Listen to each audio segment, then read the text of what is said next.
तो hello guys, welcome to our channel Biko video. मैं हूं आपका दोस्त और अमन। तो दोस्तों, जैसे कि आज आप देख पा रहे हो, आज हमारे चैनल पे मेहमान है रॉयल एनफील्ड की हंटर 350। शायद आप लोगों की भी फेवरेट बाइक हो। मतलब कितने लोग हैं जिन्होंने ये बाइक परचेज कर लिया, और जो लोग परचेज करना चाहते हैं वो भी मुझे कमेंट सेक्शन में जरूर बताएं। और आपके पास अभी पर्सनली कौन सी बाइक है वो भी मुझे कमेंट सेक्शन में जरूर बताएं। आप क्यों ये बाइक लेना चाहेंगे, उसके लिए कुछ पॉइंट्स हैं जिसके लिए आज मैं सर से बात करना चाहूंगा। एक और आप लोगों के लिए गुड न्यूज है, यहाँ पे मैंने एक जो हेलमेट गिव अवे जो मैं कर रहा हूँ, जिसका वीडियो आपको यहाँ पे आई बटन में जरूर दिख जाएगा। तो उस वीडियो के लिए मैं आपको ये कहना चाहूंगा गाइज, उसको एक बार देखो, वीडियो को जरूर अच्छे से, क्योंकि उस पे जो हम लोग हेलमेट आप लोगों के लिए गिव अवे कर रहे हैं वो आप ही के लिए हो सकता है, शायद आप उसके विनर हो सकते हो। तो उस वीडियो को जरूर देखना, और उम्मीद करता हूँ आप लोगों का सपोर्ट मुझे उस पर जरूर मिलेगा, ताकि आप लोगों को मैं खुद चाहता हूँ, मैं मेरी ऑडियंस को जो है खुद हेलमेट जाके पहनाऊं। तो उस वीडियो को जरूर आप चेक कर सकते हो। ठीक है, फिलहाल हम यहाँ पे बात करना चाहेंगे रॉयल एनफील्ड हंटर 350 के ट्रू अनबायस्ड ओनरशिप रिव्यू के बारे में। तो आज हम लोग इस पे प्रोज एंड कॉन्स सभी चीजें डिस्कस करने वाले हैं। तो बिना स्किप करे वीडियो को देखें, ताकि आप एंड तक इसके बारे में जान सकें। तो चलिए स्टार्ट करते हैं इस वीडियो को। तो चलिए बात करते हैं सर से। तो sir, hello, welcome to our channel Bikopedia and hi, myself Aman. एंड सर, सबसे पहले मैं आप लोगों से आपका एक शॉर्ट इंट्रो लेना चाहूँगा, ताकि हम इस वीडियो को आगे बढ़ा सकें। मेरा नाम पवन है और ये मेरी बाइक है, मैं इसका ओनर हूँ। और मैं पुनीत, मैं भाई ही हूँ। हाँ भाई है। ठीक है, आप लोग करते क्या हैं? हम ज्वेलरी का काम करते हैं दोनों साथ में ही। कहाँ रहते हैं? हम यहीं रहते हैं, जयसिंहपुरा खोर में। जयसिंहपुरा खोर में, ओके। हाँ। तो जयसिंहपुरा खोर में सर रहते हैं। इनफैक्ट मेरे घर से थोड़ा आगे ही रहते हैं, वैसे तो मैं भी जयसिंहपुरा खोर में रहता हूँ। एंड इसके अलावा अब सर, मैं गाड़ी के ऊपर डायरेक्ट बात करते हैं हम लोग। हाँ। तो गाड़ी में आप सबसे पहले मुझे ये बताइए, आपने यही बाइक क्यों ली? हमने गाड़ी इस वजह से ली क्योंकि हमें क्लासिक लुक भी चाहिए था और स्पोर्ट्स लुक भी चाहिए था। हम बहुत टाइम से सोच रहे थे कि हम बहुत अच्छी गाड़ी ले। हम उसके बाद रॉयल एनफील्ड गए तो वहाँ देखा कि रॉयल एनफील्ड नई हंटर लॉन्च करी है, तो एक बार हम इसको देखा, हिमालय भी देखी, क्लासिक भी देखी। लेकिन उसके बाद जो हमें मतलब हमारी हाइट पर्सनैलिटी के हिसाब से हमने हमारी गाड़ी देखी, तो हमें हंटर बहुत बेस्ट लगी। हंटर बहुत बेस्ट लगी। हाँ। इसके अलावा आपने और कोई गाड़ी की टेस्ट राइड ली थी? नहीं, हमने और कोई गाड़ी की टेस्ट ड्राइव नहीं ली थी, हमने हंटर की ली थी। हंटर की टेस्ट ड्राइव लेने के बाद किसी गाड़ी का टेस्ट ड्राइव लेने का मन ही नहीं करा। मन ही नहीं कर रहा है। मैंने कोई और actually कंपनी क्लासिक की ली थी, बट क्लासिक में वही है, थोड़ा कंफर्ट ज्यादा है, पर इसके अंदर में बोथ है। तो ठीक है, कंफर्ट भी है और फिल्म्स के लिए भी ज्यादा कंफर्टेबल है। ठीक है, और फैमिली के हिसाब से फैमिली भी के सही हिसाब है। से भी सही है। हाँ। ठीक है, तो आपने और कोई कंपनी देखी थी? कंपनी की किसी और कंपनी की बाइक देखी हो? नहीं, हमने ऐसा कुछ नहीं देखा, बस हमने थोड़ा बहुत यूट्यूब पे सर्च वगैरह करा, लेकिन चाहिए रॉयल एनफील्ड ही थी। रॉयल एनफील्ड ही चाहिए थी। हाँ। क्या बात है। तो इस गाड़ी के अंदर आपने ऐसा क्या देख लिया टेस्ट राइड के अंदर, कि एक छोटी सी टेस्ट राइड ज्यादा से ज्यादा 2-3 किलोमीटर मैक्सिमम इतनी होती है, हाँ। राइट? तो उस 2-3 किलोमीटर में क्या आपने जजमेंट बना लिया? मतलब कौन सी कोई बाइक खरीदने गए थे कि हाँ साहब हंटर ही पसंद आ गई, या तो आपको पहले से इन्फॉर्मेशन थी इस गाड़ी के बारे में? पहले से इन्फॉर्मेशन भी थी, और दूसरी बात इसको चलाने के बाद जो मतलब फील और जो कंफर्ट फील हुआ ना, और मैंने क्लासिक वगैरह भी चला रखी है, हिमालयन भी चला रखी है, लेकिन जो इसको चलाने के बाद फील हुआ ना, वो बहुत ही मतलब नाइस फील था। अलग था, एक्सपीरियंस काफी अलग था। एक्सपीरियंस काफी अलग था, इसका ठीक है। साउंड क्वालिटी बहुत मस्त थी। बाकी चलो। ये स्ट्रीट के लिए काफी अच्छी है, मतलब गलियों में भी काफी इजीली परफॉर्म कर दिए। मतलब ये है कि अभी तक रॉयल एनफील्ड जिस तरह से दिलों पे और हाईवेज पे राज कर रहा था, अब गलियों में भी राज कर रही है। अच्छा अब गलियों में भी राज गलियों में भी करेगा। राज कर रही है। क्या बात है। कस्टमर्स के जो वर्ड्स निकल रहे हैं ना, रॉयल एनफील्ड शायद उसको डिजर्व करता है। तो इसलिए काफी अच्छा लग रहा है सुन के कि गलियों में भी राज करने के लिए अब एक और जो है मेंबर आ चुका है। ठीक है, तो इसके बाद अब इसकी एक बार मैं टॉप स्पीड डिस्कस करना चाहूंगा। हाँ। मैक्सिमम क्या स्पीड कवर की है अभी तक? 125। 125 कवर किए हम, यहाँ से पावटा गए थे उस टाइम। पावटा गए थे उस टाइम पे दिल्ली 125। हाईवे पे। ठीक है, दिल्ली हाईवे पे। बट दोस्त, मैं आपको एक छोटी सी राय देना चाहूँगा। इनफैक्ट मैं मेरी ऑडियंस को हर वीडियो में ज़रूर एक राय देता हूँ कि देखो, इतना तेज चलाने का, ठीक है आपने ट्रायल के लिए किया होगा, शायद टेस्टिंग के पर्पज से किया होगा, बट टेस्टिंग पर्पस से। हाँ, बट अच्छा उस टाइम पे आपने कुछ मतलब सेफ्टी गैजेट्स वगैरह भी यूज़ नहीं किए होंगे, राइट? ठीक है, तो गाइज यही मैं मैसेज आप लोगों को हमेशा देना चाहता हूँ, और हमेशा देता भी हूँ कि देखो, इतनी जल्दी या फिर ज़रूरत नहीं होती। मैं नहीं समझता इतनी ज़रूरत है कि आप 125 की स्पीड से, आप 125 किलोमीटर पर आवर की स्पीड पे, 125 किलोमीटर पर आवर की स्पीड पे आप इतनी तेज़ गाड़ी चलाओ। मुझे नहीं लगता आप आधा घंटा लेट भी कहीं पे पहुंचोगे तो भी चलेगा मेरे हिसाब से। बट क्या है, कुछ मिसहैपनिंग्स ऐसी हो जाती है कि शायद हमें पछताना पड़े, तो नहीं चलानी चाहिए इतनी तेज। तो ये मेरी गाइडेंस है आप लोगों को, और प्लीज़ ये मेरी रिक्वेस्ट है, आप लोग प्लीज़ इसके ऊपर ज़रूर ध्यान दें। एंड स्पेशली आप लोग भी हाँ हाँ क्योंकि क्या है कितनी सेफ्टी लगा लो उसके बाद भी अगर कुछ ऐसी मिसहैपनिंग होती है ना तो वो सेफ्टी गैजेट्स भी इतने काम नहीं करते हैं, ठीक है। तो उस सिचुएशन में अपने को ध्यान रखना पड़ता है। और नई नई गाड़ी ली है यार, कहाँ जरूरत आ रही है, मतलब मुझे नहीं लगता इतनी कहीं जरूरत है। तो चेक तो करना टेस्टिंग ही की पड़ता तो है। जरूरत इतनी नहीं होनी चाहिए, खुद पे भी विश्वास होना चाहिए, गाड़ी पे भी विश्वास होना चाहिए, ठीक है। ओके, सो फाइनली इसके सस्पेंशंस वगैरह कैसे लगे आपको?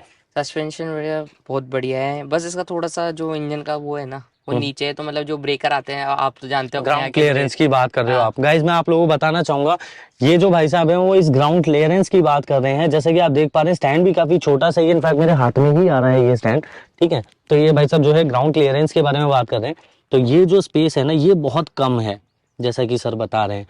तो जो आप छोटे मोटे जो ब्रेकर्स आते हैं हाँ, तो वो मतलब कितनी हाइट तक का ब्रेकर होता है जो आप इजीली जंप कर जाते हैं? एक जो नॉर्मल ब्रेकर होते हैं अपने हाईवे पे ना वो आराम से जंप कर लेते, तो एक जो अपने गली वगैरह के ब्रेकर होते हैं आप जानते ही हो, उस पे ना मतलब इंजन है ना अड़ जाता है, इस चक्कर में तो हमने इंजन गार्ड लगवाया इंजन है। कवर लगवा रखा है हाँ। आपने, ठीक है। और कुछ आप बताना चाहें इसके बारे बस में? ये रॉयल एनफील्ड की तो एसेसरी बहुत महंगी है, हम क्या ही बताएं उसके लिए, तो क्या हमें क्या बाहर देखा से आपने एक्सेसरीज में? है। आपने एक्सेसरीज में क्या क्या देखा? लाइक आपने जैसे मैं देख पा रहा हूँ यहाँ पे ये लेग गार्ड जो है ये भी दूसरा लगवाया है। दूसरा लगवाया, बाहर से लगवाया भाई साहब, वहां का तो लेग गार्ड नहीं यहाँ पे आरी लिखा हुआ है, तो ये बाहर का ही है क्या? बाहर का ही है, ओके, इस पे भी आर ही लिखा हुआ है लेकिन है बाहर का ही। ठीक है। तो ये आपको कंपनी में कितना बताया था? कंपनी में इसके बताया था 3300 रुपये, बाहर मैंने 1300 रुपये में लगा लिया, उसमें भी है ना 100 रुपये कम करवा लिए। अरे 2100 रुपये बचा लिए भाई, ऐसे थोड़ी ना होता है यार। चलो ये तो बहुत अच्छी बात लगी, बट आफ्टर मार्केट क्वालिटी का तो फर्क आया होगा ना, मतलब क्वालिटी उस पे वेट वाइज वो थोड़ा ज्यादा हो, ये थोड़ा कम हो, क्वालिटी might का be- कोई फर्क नहीं है, बस वो यही फर्क है कि आप वो रॉयल इनफील्ड का है और कुछ भी अच्छा नहीं। ऐसा, कंपनी का नाम है कि वो रॉयल एनफील्ड की एक्सेसरीज है। ठीक है। इसके अलावा और कुछ कोई और- एक्सेसरीज आपने और लगवाई हो? ये भी इतना ही 3500 रुपये का था, और बोल रहे थे सर आपको 10% डिस्काउंट कर ये जो देंगे। इंजन कवर लगवा हाँ। रखा है आपने? हाँ, वो भी बोल देंगे सर 10% डिस्काउंट कर देंगे। अरे भैया 10% डिस्काउंट करने के बाद भी आप मेरे कितना कम कर दोगे? अगर दोनों एक्सेसरी में वहां से 5000 रुपये में लगाऊंगा, बाहर मेरे 2100 में ही लग रही है। क्या बात है, मतलब दोनों चीजें 5000 की आपको शोरूम पे बताई आफ्टर डिस्काउंट, है ना? और ये आपने बाहर कितने की लगवाई 2100 टोटल? रुपये की। 2100 रुपये में दोनों लगवा दोनों लिया? लगवा ली, और क्वालिटी भी वही, क्वालिटी भी वही है? क्वालिटी वही, और कुछ फर्क नहीं है। बस फर्क इतना है कि वो रॉयल इनफील्ड से और ये बाहर की है, लिखा तो उस पे भी आ रही है। ठीक है, क्या बात है, मतलब ये नहीं कह सकते हो आप इसको क्वालिटी वाइज कहीं कोई फर्क नहीं लग रहा आपको, आप ये कह रहे हो, ठीक है। फिर भी देखो ये अपना अपना जजमेंट है, इसमें कुछ नहीं कह सकते, ठीक है। इस पॉइंट को खत्म करते हैं। एंड इसके बाद अब मैं बात करता हूँ इसकी बिल्ड क्वालिटी के ऊपर। तो ये जो बिल्ड क्वालिटी अपन यहाँ पे देख पा रहे हैं कि रॉयल इनफील्ड जो है शुरुआत से ही बहुत ध्यान रख रहा है वैसे तो, बट फिर भी कस्टमर्स को कहीं ना कहीं कुछ ना कुछ कमी मिल ही जाती है। तो वो बिल्ड क्वालिटी के बारे में मैं आपसे पूछना चाहूँगा, कैसी लगी इसकी मजबूती, अब मैं कहूँगा फिटिंग वगैरह, ये सब चीज़ें कैसी लगी आपको? बिल्ड बताओ भैया। क्वालिटी का तो भैया देखो ऐसा है, इसका वेट बहुत कम है। पहली बात तो क्लासिक वगैरह से रॉयल एनफील्ड अपनी गाड़ियों में ज्यादातर लोहा ही लगाना पसंद करता है। बिल्कुल पर बिल्कुल बिल्कुल। ये पहला मॉडल है, इसके अंदर में काफी कम से कम लोहा उन्होंने यूज करने का है। जैसे ये आप देख रहे हैं यहाँ पर हंटर की बेचिंग है, ये भी फाइबर में है? फाइबर के अंदर में आगे का मरगार्ड वगैरह बिल्कुल, ये भी फाइबर में। फाइबर में दोनों साइड में।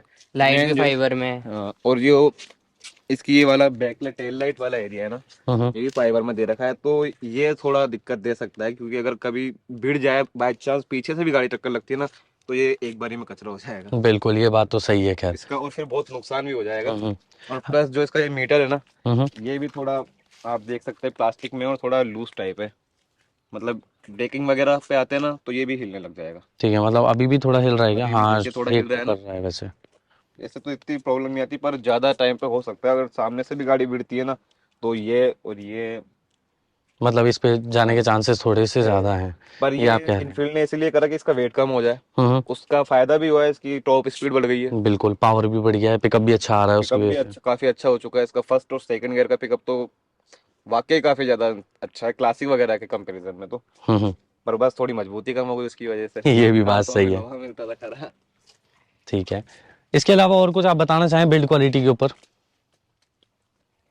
बिल्ड क्वालिटी का तो नहीं, बाकी तो मेरे को बस सब चीज बेस्ट लगी। बाकी इसकी जो पीछे की टेल लाइट वाला है ना, वो थोड़ा और स्ट्रॉन्ग होना चाहिए था बस। हाँ, पीछे का सेटअप जो है थोड़ा सा और मजबूत स्ट्रॉन्ग होना चाहिए। था, बाकी तो परफेक्ट है ये भी। ठीक है। अच्छा, कभी आपने जैसे मानो कोई परिवार के किसी मेंबर को, किसी फीमेल को, कोई लेडी को अगर बैठाया हो तो कैसा एक्सपीरियंस रहा? क्योंकि सबसे ज्यादा गाड़ी का फीडबैक वहीं से मिलता है, लेडी से जो फीडबैक दे देती है ना वो कोई नहीं दे सकता। भीड़ क्लासिक से थोड़ा इसका अलग है। क्लासिक में क्या है, कंफर्ट जोन रहता है, एकदम हम्म। कंफर्टेबल होकर बैठ सकता है, पीछे विलियम्स भी कंफर्टेबल होकर बैठ सकता है। हम्म। इसमें विलियम्स के लिए थोड़ा ज्यादा कंफर्टेबल नहीं है। आप देख सकते हो इसमें सीट काफी छोटी दे रही है विलियम्स की। आगे वाला बेड तो आराम से सकता है, पीछे वाले को राइडर लेके के लिए तो बहुत ज्यादा कंफर्टेबल है ये, पर जो पीछे बैठेगा ना उसको थोड़ा दिक्कत आएगी, मतलब जगह थोड़ी कम है, और अगर लेडीज बैठती है तो उनको ज्यादा प्रॉब्लम आएगी वैसे। अब लेडीज कैसे आएगी बैठेगी, उनको प्रॉब्लम वैसे? लेडीज वो बैठेगी इतनी साइड जगह में में, साइड इतनी में सी जगह बैठेंगे में, तो अब कम जगह उसका नहीं जोर बैठेगी। पड़ेगा टायलाइट में, उसमें ऐसे ये पूरी गाड़ी दबती हुई आएगी, फिर उसमें दिक्कत रहेगी कि यार गाड़ी को, अपनी गाड़ी को नुकसान नहीं हो जाए। फिर उसके बाद में बैक रेस्ट वगैरह तो लगवाए नहीं, वो भी भाई साहब बहुत महंगे थे। और उसके बाद है ना, फिर उसके मतलब बैक रेस्ट लगाने के बाद इसका व्यू बिगड़ जाता, फिर उसके ठीक बाद मतलब वो थोड़ा पीका बनता है, तो ऐसे हाँ तो गिरने का डर रहता है। ठीक है। और इसके अलावा और जैसे लेडीज के लिए आप बता रहे थे अभी थोड़ी देर हाँ पहले जब, फुट रेस्ट भाई साहब, अपन तो अपने नॉर्मल लेडीज तो आप जानते हो, इंडियन लेडीज सब ऐसे बैठना पसंद करती है, और इसके अंदर अब यहाँ पे इस पे पैर रख लेगी तो दूसरा पैर कहाँ रखेगी, उसके लिए भाई साहब ने फुट रेस्ट तो दिया नहीं, ये बना के दे दिया। तो पार्ट ऑफ एक्सेसरीज होगा शायद, नहीं, पार्ट ऑफ एसेसरीज भी नहीं है वो, मतलब है ही नहीं इसके है अंदर, ही फुटरेस्ट नहीं। लगी लगता ही लगवा नहीं है। सकते हैं, बस ये साड़ी गार्ड दे रखा है। बाकी थोड़ी स्पोर्ट लुक में ना, इस वजह से इसके अंदर में वो साइड वाला वो नहीं दिया है, क्योंकि ये पीछे से आप देखना चाहोगे तो इतना मॉडल तो इसका स्पोर्टी है और इतना क्लासिक है। ये भी बात सही कह रहे हो आप। ठीक तो है। वो लुक की वजह से भी जरूरी था उनको, वो भी देखना पड़ा। ओके। सो इसमें पार्ट ऑफ एक्सेसरीज तो बहुत सारी है, वैसे इसकी कोई गिनती नहीं है, बहुत चीज़ें हैं जो एक्सेसरीज में काउंट हो रही है। एंड मैं कहूँगा मैक्सिमम चीज़ें जो है, काफ़ी चीज़ें जो छूट गई है, जैसे कि आप बता रहे हो ग्रैब बैक रेल का रेल, जो सेटअप है, हाँ ठीक है, जो हालांकि ग्रैब रेल तो दे दी है, बट पीछे का जो हाँ हाँ, बैक लेडी रेस्ट। जो बैक रेस्ट होता है उसमें थोड़ी जो है वो पार्ट ऑफ एक्सेसरीज में डाल दिया है। ठीक है। पावर पिकअप के बारे में, थोड़ा इंजन के बारे में बात करते हैं। ठीक है, तो इंजन का मुझे बताओ, इंजन का फीडबैक कैसा है आपका?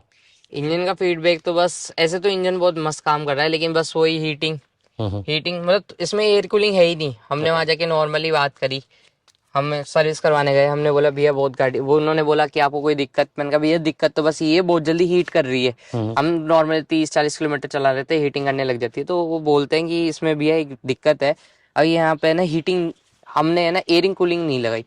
हमने बोला ये क्यों नहीं लगाई, तो उन्होंने ऐसे बोला भैया हंटर में लगी हुई नहीं आती एयर कूलिंग। तो मैंने बोला ये हीट ऐसे ही करेगी, बोला भैया ये हीट तो ऐसे ही करेगी, क्योंकि इसका जितना भी है ना हीट बनेगी अंदर, वो बाहर इंजन से बाहर निकलेगा, एग्जॉस्ट से बाहर निकलेगा, तो उसके चक्कर में ना गाड़ी है ना, मतलब अपन नॉर्मली ऐसे बैठते हैं तो ये पैर भी इंजन के पास रहते हैं, तो है ना ऐसे गरम गरम हीट वाली फीलिंग आती है बहुत ज़्यादा, मतलब बहुत ज़्यादा ऐसे हीट करती है। इसका तो एक्चुअल रीजन ये है क्योंकि इसमें भी सेम जे सीरीज वाला इंजन यूज किया गया है, जो क्लासिक में था, नया इंजन आया था, आपको भी पता है। तो क्लासिक में थोड़ा बैठने का पोजीशन थोड़ा अलग था, मतलब पैर वगैरह ऐसे रखते, स्पोर्ट में नहीं है, वो इंजन से थोड़ा दूर है, हाँ, तो उसमें वो इतना फील नहीं हो पाता है। तो उसमें उनको जरूरत थी नहीं एयर कूल इंजन की, तो जब हंटर के अंदर में उन्होंने एयर कूल तो दिया नहीं, पर इंजन वही दे दिया, वही सेम पावर, वही बीएचपी वगैरह पावर भी सेम है।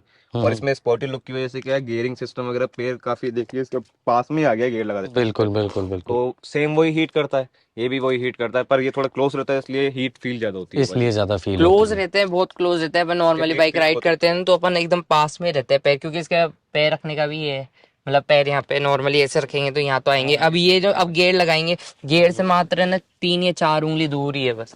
अब हम हाँ, तो फिर मतलब ये है मतलब कि स्लीपर में चलाने में अगर मतलब बहुत ऐसे रिस्क रहता है, अड़ गया थोड़ा सा भी हाईवे पे, मानो अपन चल रहे हैं तो लॉन्ग ड्राइव कर रहे हैं, इंजन तो हीट करेगा ही, तो मतलब पैर जलने का तो डर है ही। पैर चलने का डर तो है, ये बात भी सही है। ठीक है, इसका माइलेज क्या मिल रहा है अभी आपको? कंपनी ने क्या क्लेम किया था और आप रियल में क्या ले रहे हैं? कंपनी में तो 36 का दिया था, और अब तक जो मतलब मैंने ऐसे कभी माइलेज टेस्ट तो किया नहीं, जो मतलब मैं जिस हिसाब से पेट्रोल डला रहूँगा, तो मेरे को नॉर्मली ये मेरे को लग रहा है कि ये 26, 27, 28 या मुश्किल से हाईवे पे 30 दे रही है, बस इतना ही दे रही है। ठीक है, तो इसमें अब हम बात कर लेते हैं एक बार सर्विस के बारे में। ठीक है, तो सर्विस का एक्सपीरियंस कैसा रहा आपका? हम सर्विस करवाने गए, हमने पहले ही सबसे पहले मैं ये 1 मिनट ये चीज़ चेक कर लेता हूँ, आपने कितने किलोमीटर चलाई है। ठीक है, तो आपने यहाँ पे चलाई है 1070 किलोमीटर, यहाँ पे शो कर रहा है गाइस, तो यहाँ पे मैं आपको दिखा देता हूँ 1070 किलोमीटर जो है आपने गाड़ी चला ली है। हाँ तो इसका मतलब पहली सर्विस तो हो गई है। हाँ पहली सर्विस 500 किलोमीटर या 700 किलोमीटर पे हो जाती है ना? हाँ मैंने 692 पे किलोमीटर पे इस पे सर्विस करवाई थी। ठीक है, तो फिगर आपको वैसे एग्जैक्ट याद रह रहा है ये चीज़ मैं नोट कर रहा हूँ। ठीक है, तो फर्स्ट एक्सपीरियंस कैसा रहा सर्विस का? हम वहाँ गए, हमने एक दिन पहले ही फ़ोन कर लिया था, फिर वहाँ पे फ़ोन कर लिया, उसके बाद हमने अपॉइंटमेंट वगैरह ले लिया, तो हम उन्होंने बोला कि आप 9 बजे आ जाना। हम थोड़ा मतलब आधा घंटा लेट हो गए वहाँ पहुँचने में। फिर वहाँ से फ़ोन आता है कि सर आप आ गए क्या, तो मैंने बोला हाँ मैं आ गया। तो हमारा गाड़ी का मतलब 7 नंबर था वहाँ पे, पहले से ऑलरेडी कल की गाड़ी है वेटिंग में चल रही थी और उस दिन नंबर लगा था। फिर मैंने सर्विस मैनेजर से बात करी कि भैया मेरे को थोड़ा जल्दी जाना है, आप थोड़ा जल्दी कर दे। तो उन्होंने ऐसे बोला कि भैया देखो आपसे पहले 7 गाड़ियाँ हैं, तो हम लेकिन फिर भी आपको है ना फर्स्ट प्रायोरिटी देंगे क्योंकि आप हमारे पहले कस्टमर हो और यहाँ पे आए हो। तो मैंने बोला तो फिर आप मेरे को कितनी देर में, सर आप थोड़ी देर बैठो मैं आपको थोड़ी देर में बताता हूँ। फिर भैया आए, हम बैठे, उन्होंने बोला कि 2 घंटे लगेंगे। फिर मैंने बोला चलो ठीक है आप करो। फिर उसके बाद में थोड़ा जब इसकी सर्विस हो रही थी तो मैं थोड़ा उस एरिया में भी गया, वो ऑयल वगैरह निकाल रहे थे। तो मैंने बोला कि इसका कितने किलोमीटर पे ऑयल चेंज होता है। तो उन्होंने ऐसे बोला पहला तो 500 किलोमीटर पे होगा, फिर नेक्स्ट सर्विस अपनी 5000 किलोमीटर पे होगी, और उसमें भी ये है कि आप पहले 5000 किलोमीटर जब आ जाए तब, या फिर 6 महीने के अंदर तो होगी होगी। ठीक मैंने बोला चलो ठीक है सर्विस तो हो जाएगी। उसके बाद उन्होंने ऑयल वगैरह मेरे सामने ही निकाला, मतलब सर्विस भी बढ़िया करी, ऐसी कोई दिक्कत की बात नहीं है। फिर वो वॉशिंग एरिया में ले गए, वॉशिंग वगैरह करी, ऐसे करके मेरे को है ना, मतलब उन्होंने टाइम दिया था 3:30 बजे का, जो कंपनी के हिसाब से, वहाँ की वेटिंग के हिसाब से, लेकिन उन्होंने मेरे को 12:45 तक गाड़ी दे दी थी सर्विस करके। फिर से एग्जैक्ट फिगर 12:45, ठीक है। ओके, सो सर्विस में कितने कितने रुपए लगे आपके? सर्विस में मेरे 1538 रुपये से कुछ लगे। उसके है। अंदर उन्होंने अपना सर्विस चार्ज लिया नहीं, बाकी इसके अंदर ऑयल लगा था, और कोई इधर साइड साइड में जो ऑयल चेंज करते हैं उसके कैप वगैरह वो सब लग के मेरा 1538 रुपये का बिल बना था। 1538, तो ये पेड सर्विस थी या फ्री? फ्री सर्विस थी, लेकिन इसमें फ्री सर्विस के अंदर ऑयल के पैसे वगैरह अपन को देने पड़ते हैं जो उसमें एसेसरी लगती वो है। तो खैर होता ही है, ठीक है। तो सर्विस के लिए आपका क्या एक्सपीरियंस है, तो उसको क्या रेटिंग देना चाहोगे 0 to 5 स्टार तक में? तुम अभी तक तो जो मेरी फर्स्ट सर्विस के हिसाब से 5 स्टार ही दूंगा, क्योंकि उन्होंने मेरी सुनी भी और मेरा टाइम भी मतलब इतना वेस्ट होने से बचाया उन लोगों ने। ठीक है। गाड़ी कितने की पड़ गई? गाड़ी मैंने फाइनेंस करवाई थी, तो मैं वहाँ पे गया था, 2,03,545 की उन्होंने मेरे को कैश बताई थी। ऑफिस के बाद मैंने 70 डीपी दी थी, 70,000 डीपी दिया था। 70,000 डीपी दी थी। उसके बाद मैंने फाइनेंस वगैरह करवाया, तो मेरी गाड़ी पड़ेगी मतलब 230 232 ऐसे ही। 230 232 के आसपास आपको पड़ हाँ। जाएगी, ठीक है। शोरूम का फीडबैक आप क्या देना चाहोगे 0 to 5 स्टार में? वो लोग भी Sales मतलब का। बहुत बढ़िया लोग थे, मतलब आगे से आगे फ़ोन करके बोले थे भैया आ जाओ आपकी गाड़ी रेडी है। मतलब मैंने ऐसे बोला यहाँ साफ करो यहाँ साफ करो, तो आराम से बिना झिझक कोई ना आराम से, मतलब बहुत अच्छा फ्रेंडली वो था उन कौन सी लोगों का। शोरूम से गाड़ी ली थी? मैंने राजा पार्क में कैनिट, वहाँ कैनिथ से मोटर्स, हाँ। कैनिट मोटर्स में मैंने वहाँ से ली थी। जो मतलब वहाँ के ओनर है वो भी मतलब बहुत मस्त इंसान है, मतलब खूब सपोर्ट, खूब मतलब बहुत चिल गए हो। ठीक है, अच्छा। तो गाड़ी के बारे में बात कर लेते हैं, गाड़ी को ओवरऑल रेटिंग क्या देना चाहोगे 0 to 5 स्टार में? मैं 0 to 5 स्टार में इसको 4.5 की रेटिंग देना चाहूँगा। तो और बताओ भैया आप क्या देना चाहोगे? आप भी तो बता चला दो। मेरी तरफ से तो मैं तो इसको पूरा 5 स्टार ही देना चाहूंगा, क्योंकि मुझे पर्सनली बहुत ज्यादा पसंद है भाई, क्योंकि इसका जो राइडिंग पोस्चर है वो भी बहुत अच्छा है, ठीक है। इंटीरियर वगैरह और अच्छा, सीटिंग वगैरह। और सबसे बेस्ट चीज मुझे इसकी पार्किंग लाइट लगती है, जो कभी भी कंपनी कभी किसी गाड़ी में प्रोवाइड नहीं करी। मैंने फर्स्ट गाड़ी में देखा है कि ये चारों, आप खुद देख चारों लाइटें जो है वो जल जाती है। ये चारों इंडिकेटर एक साथ चलते हैं। तो ये एक बार parking मैं light भी दिखाना बहुत अच्छा चाहूंगा। रखा है, हाईवे वगैरह पे चला है, फॉग वगैरह में, तो वो हेल्पफुल है ये भी। ठीक है, तो ये चीज, ये फीचर आपको इतना पसंद आया कि आपने 5 स्टार के 5 स्टार आपने इसमें दिए हैं। आपने 4.5 स्टार क्यों दिए? मैं बस इसकी इंजन हीटिंग के लिए। ठीक है, और बाकी सारी जो जो चीजें आपने और बताई उन सब के लिए कोई वो नहीं है? और कुछ मेरे को दिक्कत ठीक है, तो 4.5 स्टार की रेटिंग जो है मैं यहाँ पे नोट करना चाहूँगा, ठीक है। तो दोस्तों उम्मीद करता हूँ ये वाला वीडियो हमारा काफ़ी आप लोगों के लिए हेल्पफुल रहा होगा। कोशिश करूँगा नेक्स्ट टाइम और भी इसके जो है रिव्यूज़ लेकर आने की, तो और भी जो है ओनरशिप रिव्यूज़ आप लोगों के लिए लेकर आने की कोशिश करूँगा। जल्द से जल्द आप लोगों के लिए लेकर आता हूँ। तो उम्मीद करता हूँ आप लोगों को हमारा ये वीडियो पसंद आया होगा। अगर आपको हमारा ये वीडियो पसंद आया तो प्लीज़ इस वीडियो को लाइक करें, कमेंट सेक्शन में अपनी राय बताएं, साथ ही साथ दोस्तों के साथ शेयर करना ना भूलें, चैनल को भी सब्सक्राइब कर दें। तो मिलते हैं आप लोगों से नेक्स्ट वीडियो में। Thank you so much.